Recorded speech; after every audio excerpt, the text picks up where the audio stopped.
Another person talking about Tiger King? What? Okay, so first of all, I didn't just finish watching this. I actually finished it a couple weeks ago, I think. But I kind of wanted to sit on this a little bit. Because it's a documentary, and documentaries are tricky because I mean it's based on fact, and you're showing stuff that actually happened, but then you also have editing. You want to show the important stuff, but you have to leave other stuff out. So watching this, I really felt like I wanted to come into it. Letting it sit for a bit and really reflect on, okay, well, what do I really think of this? First off, this is hugely entertaining. I'm not going to be someone that's just like, it was okay, or I'm above it. It's like, no, hugely entertaining. And to anyone that has not seen it, one of the things that made me cautious to see it is whenever I see a documentary, I don't like seeing documentaries about, like, people or animals that are, like, murdered or killed, especially, like, when you see them. And because, in the title it says Tiger King, like murder, mayhem, madness, something like that. So I just quickly looked up the initial story about what happened, just like a little Wikipedia sentence. And I'm like, that sounds crazy. I gotta know this. And it didn't sound like anyone technically died, but, or any animals or anything like that. But you watch it, yeah, there are one or two, so just know that going in. But chances are, if you're watching this, you've already seen it. Netflix very clearly wanted this to be very entertaining. The filmmakers very much obviously wanted this to be super entertaining, and I can only imagine what an undertaking this must have been, because this guy starts off. Well, first of all, the guy who makes the series, he straight up says, he went into this because he saw, like, a tiger in a cage, like, in a van, and it, like, fascinated him. He's like, what? And he wanted to do more analysis on it, and he came across this, these 3, 4, several groups of people, honestly, the more I think about it, that all, are tied to big cats and lions and tigers and all that, and are just very clearly not all there. And to put it lightly, I mean, I'll try not to give away too much, even though you've probably already seen it. There's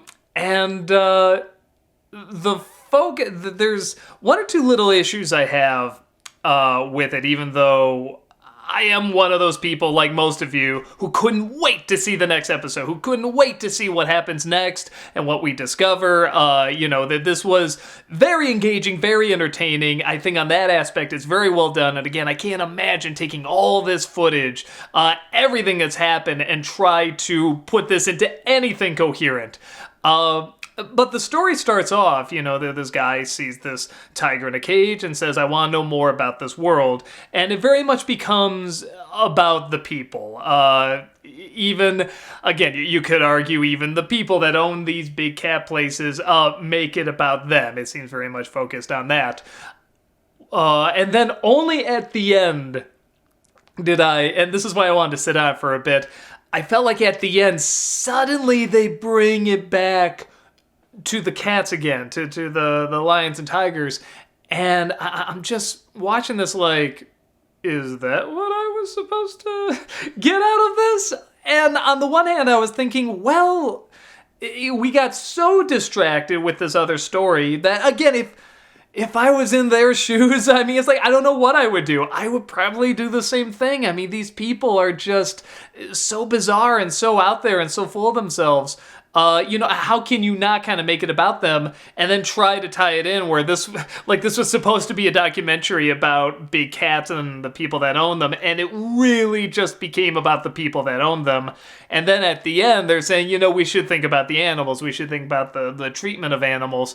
But I feel like if they went more into that, even though there's some very aggressive stuff in here, there's some very, uncomfortable stuff, disturbing stuff, if they showed a lot of the animals being abused, even though, they say, I mean, some, they do show, like some gators get killed in this, you don't see it, but they say it, and then they hint very heavily that other animals are killed. But it's not the main focus. And I'm thinking, if I'm Netflix and I want this to be a big hit, I mean, this show is just crazy. I don't know if I would focus on that either. But it seems like that's what it started off wanting to be. And when it ends, that's kind of like they're trying to say now it comes full circle. But I don't know if it does. I think even the filmmaker was saying that he ironically might have done the big cat world a disservice by doing this. So again, this is very competently done. It's very smartly done. And you can tell it's coming from a place of someone that just like has all this stuff and it's like, what do I do with it? How do I just show the madness here? I mean, of this world and how these animals probably don't deserve, the people like this. And they're halfway there. They got like the focus on the people and, and all the craziness with them. But they don't really have a ton of focus on the animals. And again, I understand why. That's just going to be such a downer. People really take it to heart, rightfully so, when they see animals abused or know they're being neglected. But this is, I think that is an issue with the series, that is an issue with it. That started about one thing and it becomes about something else. And then at the end, they act like it was about this. It's like, but it really wasn't. The other aspect of it that, again, I get why they did it, but it's hard for me to say I agree with it, is that there's a lot of things in the series that are not confirmed, let's say that. Certain investigations are being opened up again, but there's things that are not yet concerned, and they do what I call hard copying it. If you've ever seen the show Hard Copy, they very much will put out these hit pieces, where I mean, there's a great line from I, Tanya, where this guy is from Hard Copy. He says, yeah, I represent a show called Hard Copy. At the time, we were looked down on because news organizations saw we were exploitive and one-sided. And then they became that. So it's kind of, that kind of journalism I'm talking about, where they kind of make like a hit piece, even though they don't have all the evidence, or they want you to take a side in the story. They don't just give you the info and let you decide. This is very clearly, they want you to take a certain side. And while this doesn't 100% dive into that, it very strongly hints at it. Like when they're talking about a person who may or may not, be involved with the murder of somebody, or disappearance, I should say, of somebody. And it shows the person walking in slow-mo as they're being talked about. And it's just like, that's hard copy right there, all the way.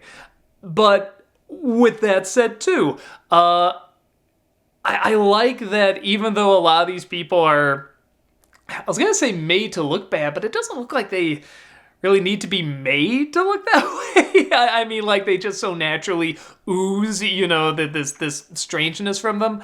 But at the same time, I like that, like with Joe Exotic in this, they do take the time to show his background, where he came from, why he might be this way. I like that. It's very easy to just say this person's crazy and that's it. But they do legit try to show, in many respects, this dude didn't have a chance. Like, it's kind of amazing he made it this far.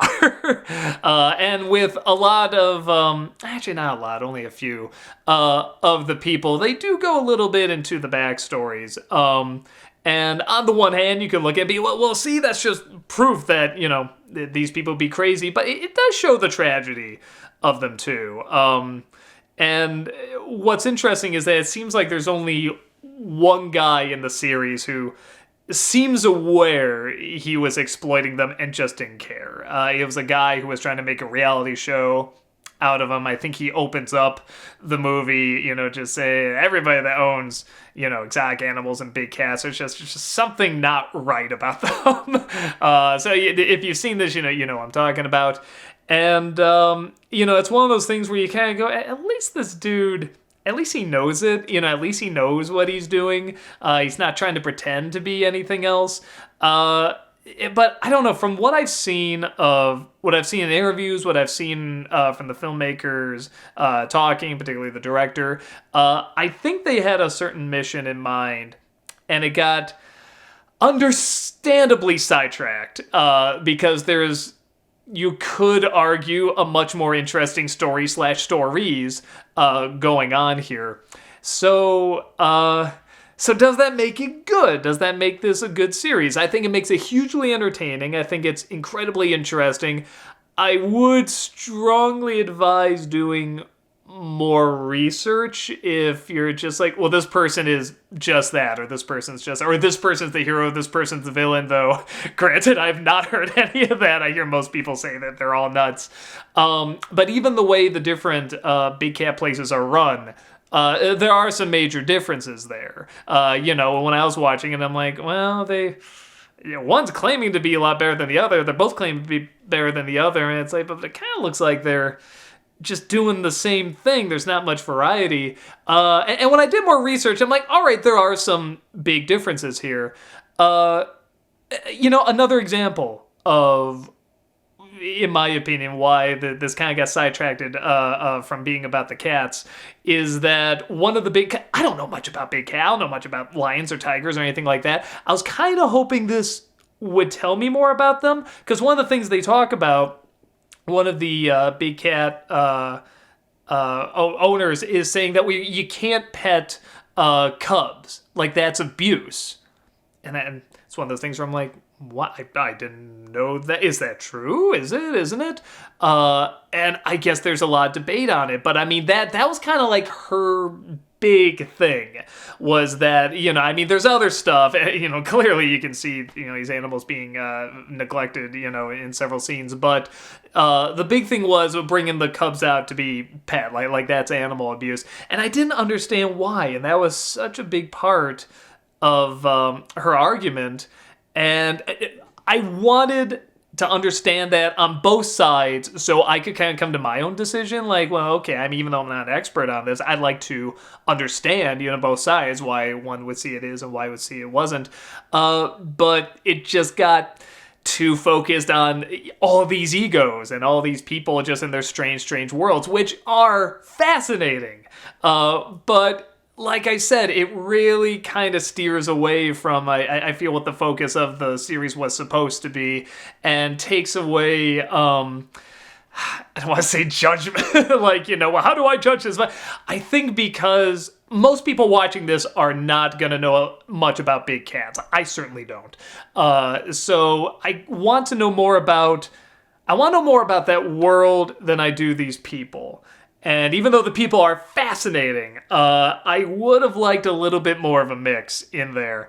And I think, but I know why they didn't, because if they did, not only do you get into more, possible animal abuse being shown, which is just not a popular thing, and I wouldn't want to see that. It's hard to see that. But also, I feel it would just distract from the craziness of these people. These people really are the show. So I guess in summing up here, even though I've been all over the map, I really liked it. Super entertaining. It's hard for me to say this is like a great show mostly because it is based on real people. You have all this footage, and you need a narrative. You need a narrative that's gonna, that's always the thing about documentaries, is that you're going to have to leave some stuff out and other things you're going to have to focus on. But what was being left out? Could that have been something crucial? And I feel like there's a lot of crucial stuff that is probably left out. And again, doing more research, I'm like, well, okay, yeah, there are some things. And several different sources. I didn't go to just one news source. I went to several different ones to find out about it. And I feel like, while that's a problem, and it kind of irk me a little bit, I can't act like, I wouldn't necessarily, I wouldn't do what they do. I wouldn't put together the product that they put together, because, how do you take all this and turn it into something anywhere remotely close to cohesive. Something that's actually like you can follow it and make some sense of it. So I get that, but also on top of that, it is just an interesting story. It's like I understand why these steps were made. So I guess what I'm saying is I do recommend it if you are a little squeamish to like people that die in real life, or cats that are abused, or animals, I should say, that are abused.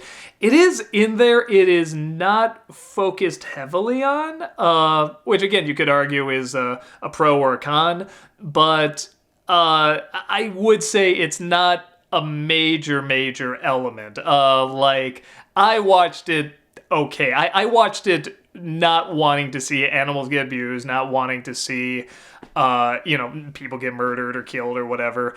And while those elements are in there, they're not super focused on. So it's strange. It's almost like I'm demanding what I don't want to see. Like I don't want to see the reality of it, because there's enough going on in life, but they do. I feel like you could hint at this stuff enough, like the same way they hint at the animal abuse and they hint at people dying off screen and so forth. The way I feel like they could have very heavily hint or just flat out shown what kind of world this is, because that's something I feel like was really missing in there. But again, I really just want to give credit to the filmmakers. They really pulled out something that's just hugely interesting and fascinating and entertaining, out of just, I can't even imagine this jumbled mess of years and years of footage. It's hard enough to do a movie, like a documentary movie, to do a show like this that, granted, I mean, they're going to give you these people are going to give you constant entertainment, they're going to give you just constant material, but to actually turn it into something like a beginning, a middle, an end, all the way through, and keep your interest the whole time without just wanting to go crazy and turn it off. It's an accomplishment. Maybe it's the best way to describe this show. It is an accomplishment to turn out something this entertaining and this fascinating, this interesting, when there was just so much madness. It's like trying to translate the Mad Hatter's Tea Party. It's almost impossible, and they pulled it out. They pulled out this incredibly entertaining series. So I guess I do recommend it. It's just, like I said, look it up a little bit. A lot of times I'll watch something, I'll be like, all right, go about my day. But if you get really sucked in and you're just like, well, this person is that and that person is this, look it up a little bit more. There's more info. Honestly, right now it's not very hard to find more info on this because this is everywhere. But I would say look up several different sources to try and get more of the facts, more of the story, as much as you can. Honestly, it's advised to do it with any documentary because they have to leave stuff out. They have to put in what they think is interesting and leave out what isn't. But yes, I would definitely recommend it. I really enjoyed watching it. I was definitely one of those people. I couldn't wait to watch the next episode. It was funny. It was uncomfortable. It just made you question humanity. The animals look like the most normal living things in the entire series. So I did enjoy it, and I do recommend it. Like I said, with a grain of salt. I think even the filmmakers are kind of acknowledging that now, but that doesn't mean it isn't super entertaining and engaging and fascinating. So that's about it. I'll see you next time. Take care.